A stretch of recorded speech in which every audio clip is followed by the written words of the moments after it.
안녕하세요, 아킬입니다. 오늘은 건축물의 용도 변경에 대해서 한번 말씀을 드리려고 합니다. 용도 변경과 함께 건축물 기재사항 변경이라고 표시 변경이라고 얘기하기도 하거든요. 이 두 가지를 한번 같이 알아보겠습니다. 이 건축물의 용도는 굉장히 여러 가지가 있죠. 자, 이게 건축법 시행령의 별표 1인데요. 용도별 건축물의 종류라 그래가지고 1호부터 해가지고 쭉 있어요. 1호 단독주택, 2호 공동주택부터 해가지고 근린생활시설 1종, 2종 근린생활시설 해가지고 쭉 있습니다. 굉장히 많죠. 그리고 그 세부 용도도 굉장히 많고요. 그렇기 때문에 우리는 건축을 하려고 할 때 처음에 이제 설계를 해서 착공을 하고 공사를 다 끝낸 다음에 이제 사용승인 준공을 내잖아요. 근데 이 설계 단계에서부터 용도를 미리 다 정해가지고 이제 설계를 하게 되는 거예요. 아, 나는 다세대 주택을 해서 분양을 해야 되겠다.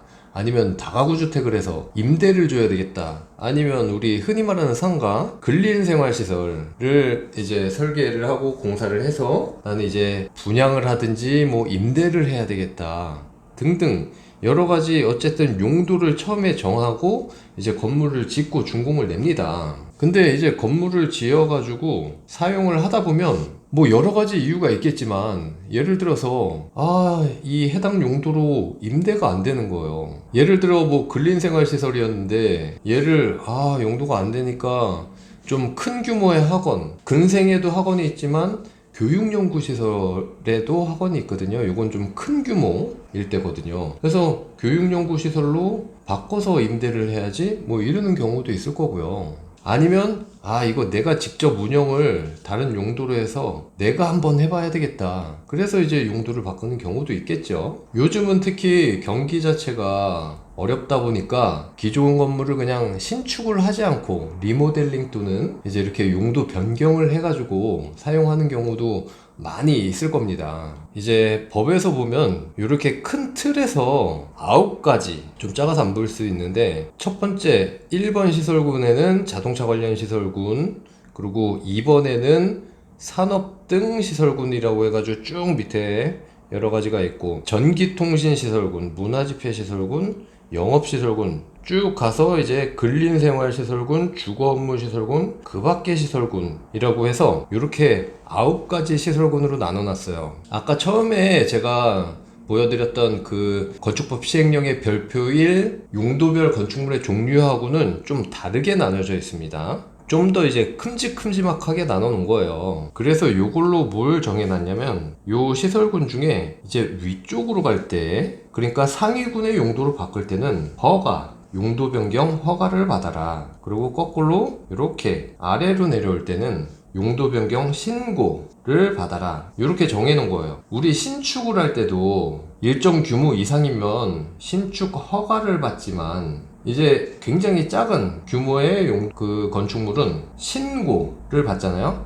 신고는 이제 굉장히 여러 절차들이 간소화된 거죠. 거기에 들어가는 도서도 적고 여러 가지 이제 협의하는 부서들도 적어질 수가 있고 기본적인 것들만 이제 보는 거죠. 작으니까. 이 용도 변경 신고도 마찬가지겠죠. 위로 올라갈수록 더 꼼꼼히 세부적으로 볼 것이고 아래로 내려갈수록 신고니까 이제 좀 간략하게 이렇게 보게 되겠죠. 그래서 이제 요 군들을 보면 위에 있는 군들일수록 왠지 뭔가 좀 이제 위험시설 같은 거, 그죠? 여기 위험물 처리 시설도 있고 장례시설도 있고, 그리고 아니면 문화집회시설, 종교시설, 위락시설, 관광휴게시설 이런 거 같이 이제 사람이 좀 많이 모인다든지, 그죠? 이런 것들이 이제 위에 있고 아래쪽에 이제 동물식물 관련 시설이나 아니면 주택들 아니면 업무시설 이런 게 있고, 제일 많이 우리가 주변에서 볼 수 있고 용도 변경도 제일 많이 하는 근린생활시설군이 이제 7번째에 있네요. 그래서 이 용도 변경을 할 때 이제 고려해야 될 사항이 몇 가지가 있어요. 일단 기본적으로는 불법 건축물이면 안 되고 불법의 요소들도 있으면 안 됩니다. 예를 들어 불법 건축물이라고 하면은 그냥 무허가 건물일 수도 있는 것이고, 불법 요소라고 하면은 우리가 준공을 내놓고 여기에다 막 이상한 실들을 막 붙여서 허가 없이 증축을 해놓거나, 아니면 막 예를 들어 주변에 조경이 있었는데 조경을 다 뭉개버리고 다른 용도로 쓴다거나, 발코니가 있었는데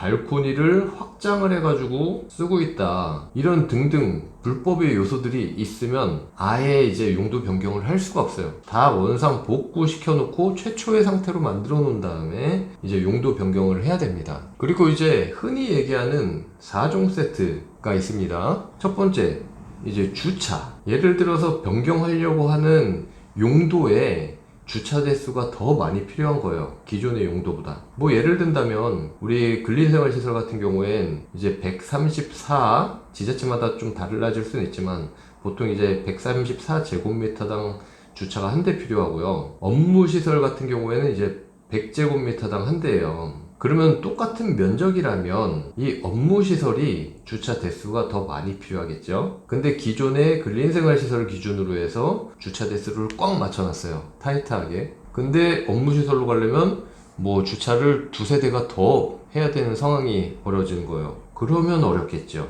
일단 그런 경우가 있고요. 이제 정화조 또는 뭐 배수시설, 오배수 처리시설, 이런 것들이 이제 기존의 용량보다 더 커지게 된다면 이것도 어려운 거겠죠. 예를 들어 물을 많이 쓰는 뭐 음식점이 들어간 휴게 음식점이나 뭐 일반 음식점이나 이런 것들로 바뀌게 되면 이 오수 배출량이 많아지겠죠. 그렇게 되면은 용량을 늘려야 될 수도 있고요. 용량을 늘릴 상황이 안 되면은 또 용도 변경이 어려운 경우도 있겠죠. 간혹 이제 그 구청하고 협의를 해가지고 이런 주택이라든지 이런 소형 용도의 경우에는 내가 그 1년에 한 번 청소할 거를 2번 청소하겠다, 요런 거에 대한 협약을 해서 제출을 해서 이렇게 하는 경우도 있다고는 하는데, 어쨌든 간에 요런 제한사항이 있을 수가 있는 겁니다.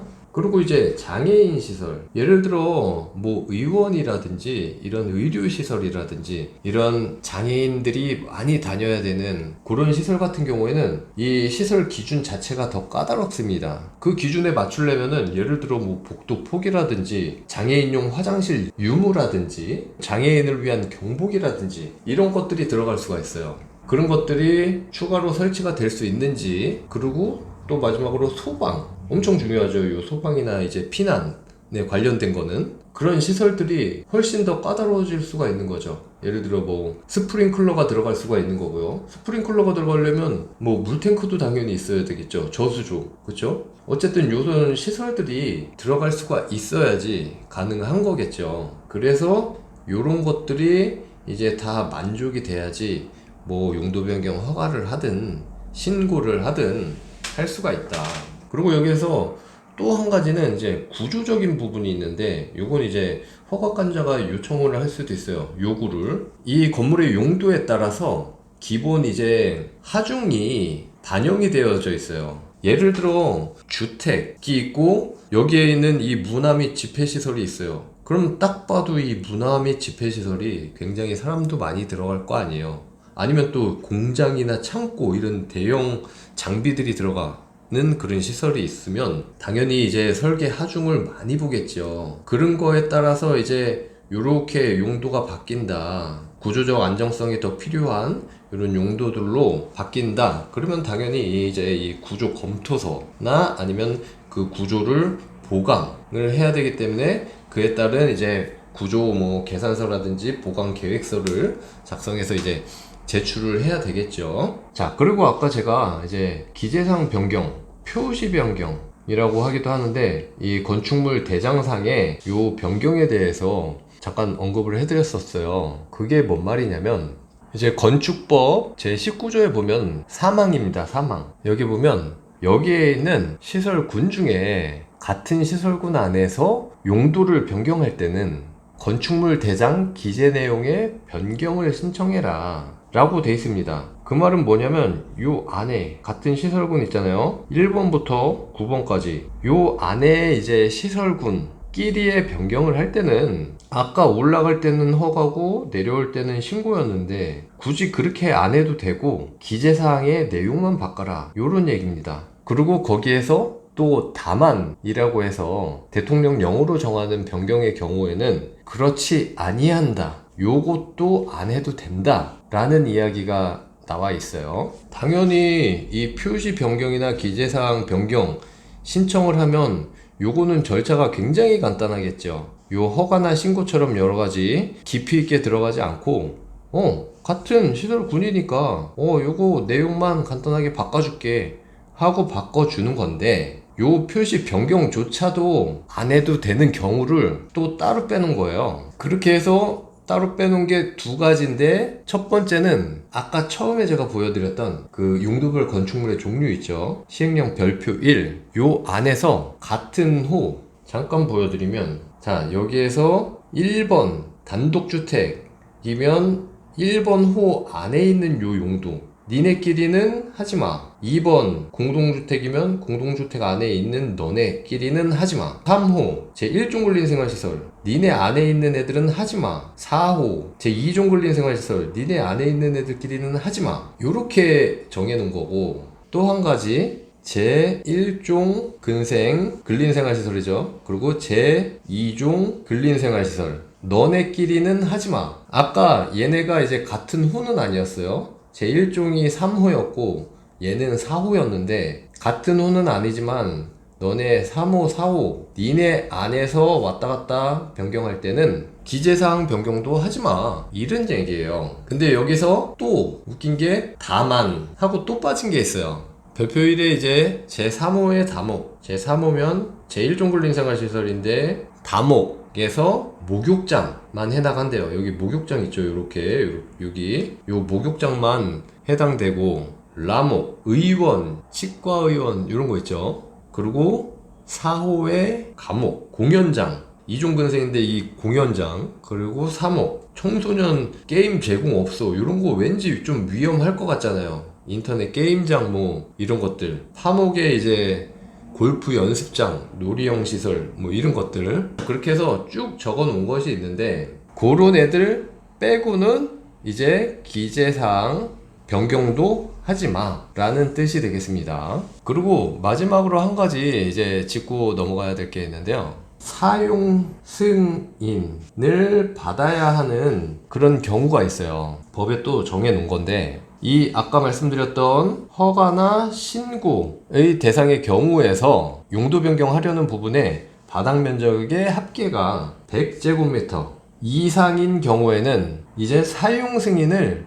준용해라 라고 돼 있고, 여기서 또 다만, 이 법이 참 복잡합니다. 잘 따져봐야 돼요. 다만 바닥 면적의 합계가 500제곱미터 미만으로서 대수선에 해당되는 공사를 수반하지 않을 경우에는 사용 승인을 안 받아도 된다, 이 말이에요. 결국에 거꾸로 얘기하면 뭐냐, 500제곱미터 이상인 건물들은 사용 승인을 무조건 다 받아야 되는 것이고요. 500제곱미터가 안 돼요. 안 되는 건물인데 이렇게 대수선 공사는 예를 들어서 이제 구조체를 건드는 거거든요. 뭐 보나 기둥이나 뭐 구조 내력벽이나 이런 것들을 뭐 해체해서 구멍을 뚫는다든지 이런 것들인데, 이런 공사가 아니고 그냥 뭐 간단한 공사들 있잖아요. 뭐 석고보드로 뭐 벽을 세운다든지 칸막이 공사를 한다든지 뭐 이렇게 감지기나 이런 거를 좀 바꾼다든지 등등, 요런 거일 때는 500제곱미터가 안 될 경우에 사용 승인을 안 받아도 된다. 정리하면 100제곱미터 이상의 대수선 공사를 하게 되면 사용 승인을 받아라. 근데 500제곱미터가 넘어가면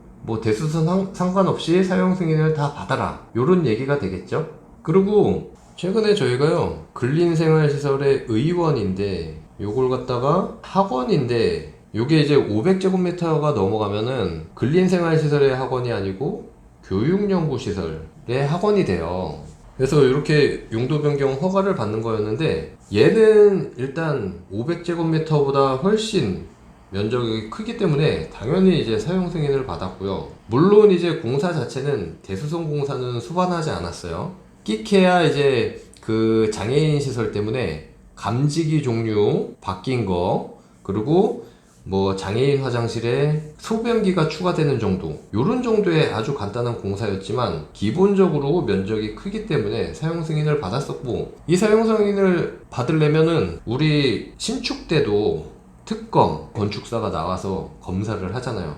그래서 마찬가지로 이 현장에도 특검이 나왔어요. 접수를 한 다음에 바로. 그리고 장애인 이 시설이 바뀌었기 때문에 장애인에서도 현장에 나와가지고 다 봤습니다. 그 다음에 모든 게 이상이 없다 했을 때 사용 승인을 내줬었거든요. 이런 부분들은 신축하고 비슷하다고 보면 돼요. 그 대신 이제 이 신축 때처럼 굉장히 여러 과에다 보낸다거나 하지 않고 정말 딱딱 그 해당 공사가 수반되는 그런 과에다가 변경이 필요한 그런 과에다가만 이렇게 협의를 보내서 진행하기 때문에 뭐 그렇게 오래 걸리진 않는데요. 어쨌든 간에 요것도 또 공사 한번 잘못돼서 빠꾸맞고 그러면 그 다음 이제 시간 잡고 뭐하고 하는데 그런 부분에서 이제 시간을 허비할 수가 있기 때문에 이런 것도 할 때 한 번에 또 잘 해야 된다. 이때도 여러 가지 참 꼬인 게 많았어 가지고 좀 시간이 많이 걸렸어요. 막 하필 그 담당이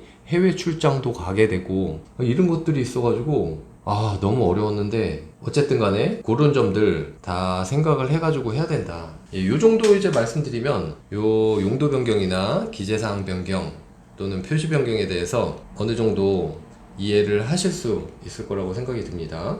영상 여기에서 마치겠고 다음에 더 좋은 영상으로 돌아오도록 하겠습니다. 감사합니다.